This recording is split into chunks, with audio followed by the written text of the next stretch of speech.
Hi everyone. Hey, on this episode of Tile TV, we're talking about doing some acid cleaning of some thin brick that we've done here. So just some basics when we're doing acid wash, things like that, cleaning brick, especially overhead. For us, protective equipment, always you get a little bit of the acid, the cleaner in your eyes, you'll know it, so it's not good for you. Also gloves. When I wash brick and things like that, I use a really soft bristle broom. If your brick or your surface is so dirty you need a really stiff bristled broom, the problem with those is they don't hold any of the cleaner on them, and so then it's difficult to keep the cleaner on the wall and keep it working. So that's why I like a soft bristle broom. Also, what I've done ahead of time, I've wet this brick ahead of time. So you want to wet your brick, wet your grout ahead of time. You don't want to have your cleaner go straight onto a dry surface. That's not good for it. We want to make sure it's dampened, but we don't want any surface water left on the top, because then that just dilutes our cleaning product. So also when we start, we want to start at the bottom, work our way up. So we've done the top section to about here. Now we're going to work from here up. Also, when we start with this, we don't want to be cleaning up here like this. Gravity runs downhill, you get the cleaner running down your arms, and that's not good for you. You'll know it after a while. It starts burning your arms. It doesn't feel good, so not good for you either. So just start here at the bottom. This is not a strong solution at all. I don't have very dirty brick.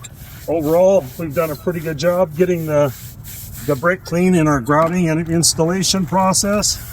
So we just want something to give it a final dress up. They're going to come back next week, and they're going to put a sealer on it. If we get any spots that are a little bit dirty, we'll give it a little bit of a scrape, or you can bring a stiffer brush at this time, scrape those areas. That's fine. So we're just going to clean this. So you want to keep the solution on your surface working. You don't want it to dry up. So watch your temperature when you're doing this. If it's a hot day, you're going to want to start in the morning early. That's what we've done here. It's about 8 o'clock. We've already been going for a couple hours on this. Almost done with this building, not too much left.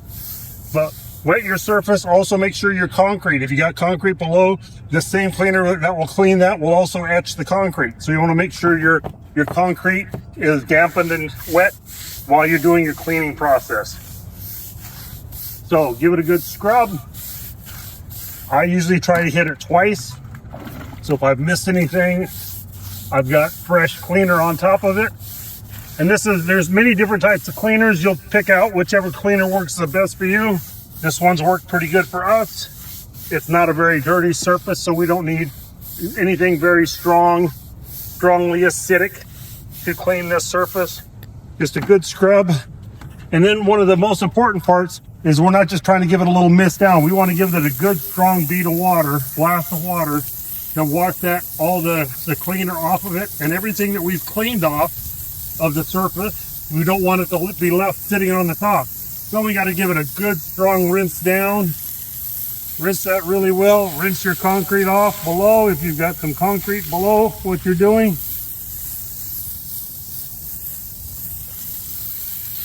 And then come back, take a look. If you had any spots need to touch up, you can still come back and touch them up. So that's kind of some basics for doing a cleaning, acid wash, if you will, on exterior thin brick, things like that.